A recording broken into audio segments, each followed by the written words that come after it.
మారినా ఫ్రెండ్ మారడు అనే సాంగ్ ఉంది. కానీ మన ఇండియాలో ఫ్రెండే ట్రెండ్ మార్చేస్తున్నాడు. 100 యుద్ధాలు గెలిచినా ఒక్క తప్పు చాలు అన్ని మట్టిపాలు కావడానికి. ఎంత గొప్పోళ్ళైనా ఒక్క బ్యాడ్ ఫెలో ఫ్రెండ్ అవి ఉంటే చాలు, ఆ గొప్పతనమంతా గాలికి పోతుంది. అదే ఆర్థికంగా దెబ్బతీసే ఫ్రెండ్ అయితే ఇక చెప్పనక్కర్లేదు, ఎవడు జాలి కూడా పడడు. ఇప్పుడు నరేంద్ర మోడీ పరిస్థితి అదే అవుతుందా? ట్రంప్ ఫ్రెండ్ అనే ప్రచారం ఒకప్పుడు గొప్ప, కానీ ఇప్పుడు అదే శాపంగా మారింది. ట్రంప్ వాగే వాగుడు మోదీ ఇమేజ్ ను దెబ్బతీస్తోంది.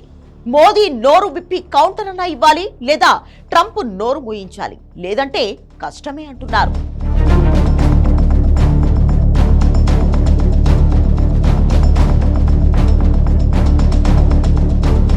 అందరితో పాటు భారత్ పైన సుంకాలు వేయడంతో మొదలైంది ట్రంప్ తో తంట. మనకు వేయడేమో అనుకున్నారు, కానీ తనకు తన మన లేదంటూ ట్రంప్ తేల్చేశాడు.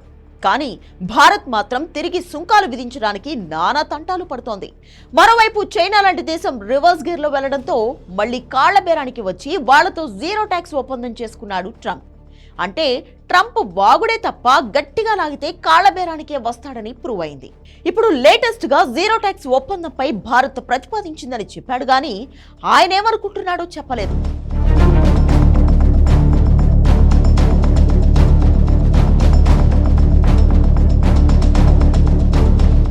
భారత్ పాక్ కాల్పుల విరమణ ఒప్పందం తానే కుదిర్చానని చెప్పాడు. ముందు ట్రంప్ ట్వీట్ చేశాకే అందరికీ తెలిసింది. ఇది భారత్ కు చాలా ఇబ్బందికరంగా, అవమానకరంగా మారింది. ఇప్పుడు నేను కూడా సాయం చేశానన్నాను తప్ప నేనే చేశాననలేదు అంటూ వివరణ ఇచ్చాడు. పైగా వాణిజ్యం పేరుతో బెదిరించి ఒప్పించారని మరో కూత కూశాడు. దీంతో భారత్ ట్రంప్ బెదిరింపులకు లొంగిపోయే కాల్పుల విరమణకు యాక్సెప్ట్ చేసిందనే ప్రచారం జోరుగా సాగుతోంది. మరోవైపు ఐఎంఎఫ్ నుంచి 100 కోట్ల లోన్ ప్రాసెస్ లో ఉన్నదానని ఆపాలని భారత్ తీవ్రంగా ప్రయత్నించింది.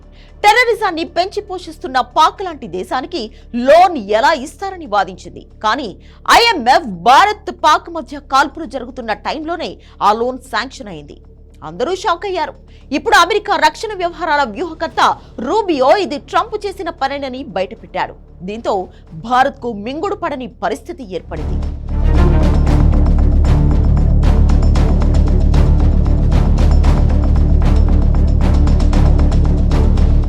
ఇవన్నీ చాలదన్నట్లు యాపిల్ ఫోన్ల తయారీ భారత్ లో ఎందుకు, అమెరికాలో పెట్టుకోవచ్చు గాని ట్రంప్ కొత్త రాగం మొదలుపెట్టాడు.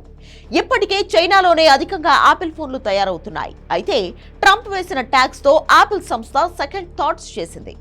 భారత్ లో యాపిల్ ఫోన్స్ ప్రొడక్షన్ పెంచాలనుకుంది.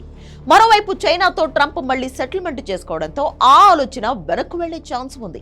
ఇది చాలదన్నట్లు ఉన్నవి కూడా ఆపేసి అమెరికాలో తయారు చేయాలని ట్రంప్ చెప్పడంతో భారత్ కు డైరెక్ట్ గా నష్టం చేస్తున్నాడని అందరికీ అర్థమైపోతుంది. ట్రంప్ అనేవాడు ఎవరికైనా శత్రువే, వాడి అవసరాలకు తప్ప.